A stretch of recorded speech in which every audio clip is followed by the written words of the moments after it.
Assalamualaikum warahmatullahi wabarakatuh.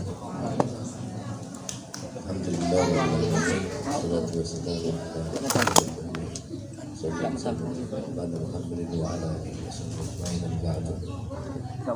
yang saya muliakan, saya hormati, saya kagumi, saya banggakan selalu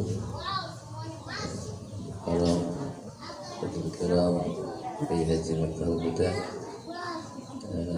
Saya juga santri beliau secara tidak langsung, karena istri saya alhamdulillah diberi kesempatan oleh Allah dan diperkenankan beliau untuk belajar kepada beliau. Alhamdulillah apa yang beliau masyarakat bisa kita terapkan di tempat kami di sana. Mudah-mudahan doanya dengan kita tabarukan. Sebenarnya saya ini sebetulnya mau tabarukan di sini ini sowan gitu. Ya, tapi tadi beliau minta sudah, jadi saya ini sharing sesama santri,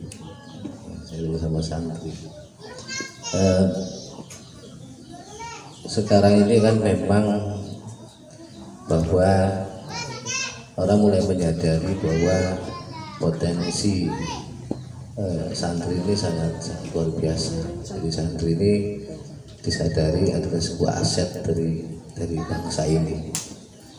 Nah, ini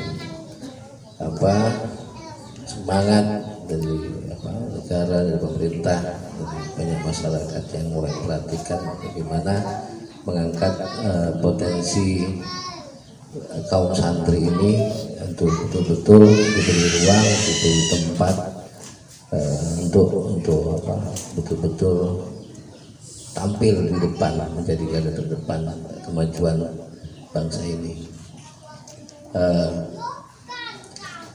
Cuman banyak menganggap dalam konteks pemberdayaan santri ini, saya sering kadang-kadang sampaikan, saya koreksi bahwa pemberdayaan santri kadang-kadang terlihat bahwa santri ini seperti orang-orang gak berdaya yang ada di pinggiran, terus diberdayakan dari tidak berdaya menjadi agak berdaya. Ini saya tolak. Jadi santri ini manusia-manusia potensi yang digembleng di dalam pesantren, karena pesantren ini sebetulnya akan mencetak dua. Yang pertama adalah mutafaqihin fiddin, orang-orang yang memperdalam ilmu agama. Yang kedua adalah melahirkan rijalul Islam, orang-orang yang melakukan perbaikan, perubahan terhadap masyarakat, umat, bangsa, negara, dunia, dan ini teruji sejak masa lalu. Nah, artinya bahwa santri ini kaum satu aset yang punya daya potensi tinggi. Kenapa tidak terlihat ya? Karena memang ruang fasilitasinya tidak diberikan secara penuh. Sebenarnya ini bukan konteks masalah santrinya, tapi di Indonesia memang karena memang masih sebuah proses dari merdeka sampai sekarang ini, proses belum selesai, harus sabar. Bahwa artinya tadi bahwa Indonesia ini secara infrastruktur, fasilitas, pengembangan potensi untuk membangun kesejahteraan ini memang belum. Santri ada di pesantren dan santri ada di titik-titik daerah-daerah yang memang belum termaksimalisasi. Jadi bukan soal santri tidak, saat turun betul-betul ini itu sudah langsung melesat. Cuman kadang-kadang kan orang mau ngaku santri kemarin-kemarin malu gitu. Nah, kalau sekarang kalau sudah nggak santri aja ngaku santri kan. Gitu. Nah, tapi masih penting mau ngaku santri, mau bener gitu kan. Nah, ini sebetulnya kebanggaan buat kita. Nah, tinggal bagaimana kita yang pemerintah dan masyarakat yang punya kemampuan untuk membangun ini, memfasilitasi supaya santri ini terangkat terupgrade potensinya Jadi bukan dari tidak ada potensi, tapi dari ada potensi terupgrade karena ada fasilitas untuk mereka meningkatkan itu dan mampu melakukan pemberdayaan kepada sekitarnya. Nah, sebenarnya ini menjadi aset pendekatan untuk membangun ini, karena santri sendiri kan sebetulnya sudah punya prinsip, sudah punya memegang betul apa yang seperti Rasulullah sabdakan, ya, kullukum ra'in wa kullu ra'in mas'ulun rakyat. Jadi setiap kamu itu pemimpin, setiap pemimpin itu memiliki tanggung jawab. Tapi mas'ul di sini, mas'uliyah ini ya bukan hanya tanggung jawab, tapi di dalamnya ini kita harus saya ingatkan bahwa di dalamnya ada pengertian tentang responsibility dan accountability, tanggung jawab dan bagaimana mempertanggungjawabkan. Jadi bukan hanya peduli, tapi betul-betul merawat ini menjadi suatu hasil yang punya pertanggungjawab yang baik, bukan hanya di dunia tapi juga di hadapan Allah SWT. Nah ini bicara saya ini tanggung jawab, tapi asal ngerjainnya ini jadi nggak bagus juga. Jadi isinya harus dua, mas'uliyah itu bicara mas'uliyah diniyah keagamaan itu tugas pokok, ya kan? Mas'uliyah watonnya itu juga keharusan. Mas'uliyah umatiyah, ya, tanggung jawab keumatan, bagaimana umat ini menjadi sejahtera, menjadi damai, aman. Tapi bagaimana mau sejahtera, mau maju kalau keamanan, kedamaian nggak tercipta? Ini kan menjadi sebuah tanggung jawab dan dapat dipertanggungjawabkan. Artinya hasilnya konkret, hasilnya real, ya, bukan peduli perasaan aja. Ya, jadi betul-betul ada upaya. Jadi kalau santri itu kan diajarin di sorohnya fa'ala ya qulu, itu fa'ala. Oleh kerjakan aja, jadi bukan hanya bicara teori. Ya, apalagi kalau kita sebenarnya apa yang berkembang dari mulai istilah sekarang ini, santri harus tahu kan ada istilah revolusi industri, ya, 4.0. Tahun 2019 akhir muncul era society 5.0. Nah, itu pasti nggak boleh ketinggalan. Jadi dulu orang khawatir ya bahwa revolusi industri 5.0 ini 4.0 4.0, nah ini peran manusia akan terkikis. Nah ini jadi khawatiran, akhirnya muncul membangun keseimbangan. Jadi society 5.0, ya, era jadi seimbang antara virtual dan realitas. Jadi ini jangan virtual juga, jadi apa harus realitasnya, bagaimana peran mesin itu, peran teknologi bisa dikendalikan, dimanfaatkan oleh manusia. Jadi teknologinya, teknologi informasi ini ya kita menggunakan dengan karena 4.0 itu kan kecerdasan buatannya dikedepankan, di 5.0 kecerdasan sosial yang dikedepankan. Jadi pemanfaatan teknologi untuk membangun, untuk menavigasi, untuk mengontrol, mengendalikan situasi ini supaya tadi baik, aman, ya, potensi-potensi bisa didorong dari situ. Ini menjadi satu keharusan buat kita juga memahami, apalagi santri tadi punya modal kesadaran. Artinya kalau santri itu orang NU ini kan punya 5 prinsip dalam cara berpikir dan bergerak. Yang pertama kan tawasutiyah, tadawuriyah, terus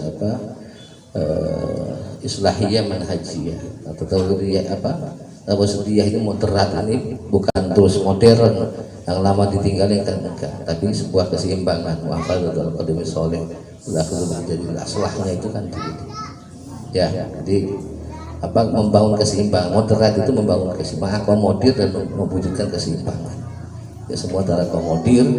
Nah, tadi peran teknologi, kemajuan teknologi, dan juga peran kontrol manusia untuk bisa berpartisipasi dan menggunakan ini secara umum dari rumah. Apalagi kondisi physical distancing sekarang, protokol kesehatan ini juga nggak akan selesai sebentar. Ini kalau kita tidak bisa beradaptasi, bahaya.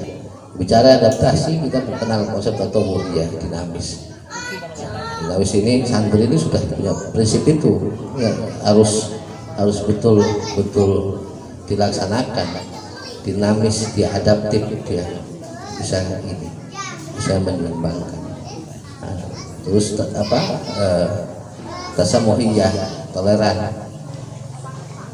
Toleran ini ya tadi menerima perubahan dengan baik, menyerapnya dengan baik. Ya, artinya bukan hanya perbedaan tapi juga perubahan kita terima dengan baik, dengan bijak. Nah, ini kan konsep tasamuhiyah. Nah, islahiyah, reformis, kita sebagai pelaku perubahan, pelaku perbaikan. Nah, pelaku perbaikan. Jadi bukan hanya menerima tapi menjadi bagian yang kita berinteraksi di dalam situ. Nah, apa artinya kalau di kaidah muhafazal qadim sholih wal akhdhu bil jadidil aslah, mengambil yang lama yang mempertahankan yang lama yang baik, nah yang bagus diambil yang terbaik. Nah, kalau Romo Kiai Maruf Amin menambahkan selanjutnya al islahu ila ma wal aslah fal aslah tsummal aslah. Jadi melakukan memperbaiki menjadi lebih baik lagi, lebih baik. Nah, dinamisasinya ya tadi untuk mereformasi sehingga kita bisa bertransformasi. Nah, kalau bicara reformasi ini nggak sebentar prosesnya, ini masih proses untuk bisa transformasi. Jadi memang harus sabar. Ya, jadi ya tadi ini sharing, saling mengingatkan, karena saya sebetulnya juga aslinya ini orang yang sangat pemalu, tapi sering dipaksa jadi pemalu. Ya, jadi pemalu yang dipaksa jadi pemalu. Nah, tapi tadi yang selalu saya ingatkan bahwa kekuatan apapun, ya, seperti NU sendiri, kalau saya menyebut jamaah lil jamiyah wa jamiyah lil jamaah harakatan wa fikratan linahdlatul jami'ah.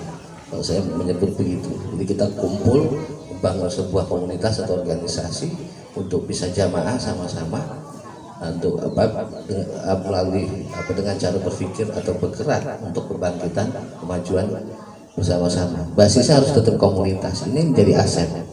Ya, karena orang mau mencapai sesuatu hasil lalu ada inovasi tidak bisa diterapkan kalau tidak ada basis komunitas. LPB ini komunitas, pesantren komunitas ini menjadi sebuah aset jaringan. Karena komunitas terintegrasi di dalamnya, tersinergi antar komunitas, jadi ada interaksi. Dan ini menjadi aset. Jadi kita tidak bisa mandiri, itu tidak bisa berkelanjutan kalau tidak tersinergi. Jadi orang yang mau saya bisa ini nggak ada, manusia itu nggak ada, kita makhluk sosial, saling butuh. Ya, apalagi santri tahu sendiri kalau lagi kiriman telat kan butuh temennya itu, dicari-cari, ada yang nyapa saja, oh ya sebentar, ada simpenan nggak pakai dulu, itu kan. Ya, saya santri apalah ya, biasanya ganti orang. Ya, mungkin itu sharing dari saya, ya, mudah-mudahan manfaat. Tadi tetap kompak, tetap bangun komunikasi, jangan ketinggalan berpikir bukan hanya modern kekinian, tapi harus moderat, tetap membangun sebuah keseimbangan. Kita santri sangat paham itu, artinya bagaimana kita sama-sama gandeng tangan itu diterapkan, kita bangkit bersama-sama, karena tidak ada seseorang pun yang lemah, ya, tidak seorang pun yang lemah kalau kita semua saling mendukung. Mungkin itu. Terima kasih. Kurang lebihnya saya mohon maaf. Allahumma wa'alaikum. Wassalamualaikum warahmatullahi wabarakatuh. Waalaikumsalam warahmatullahi wabarakatuh.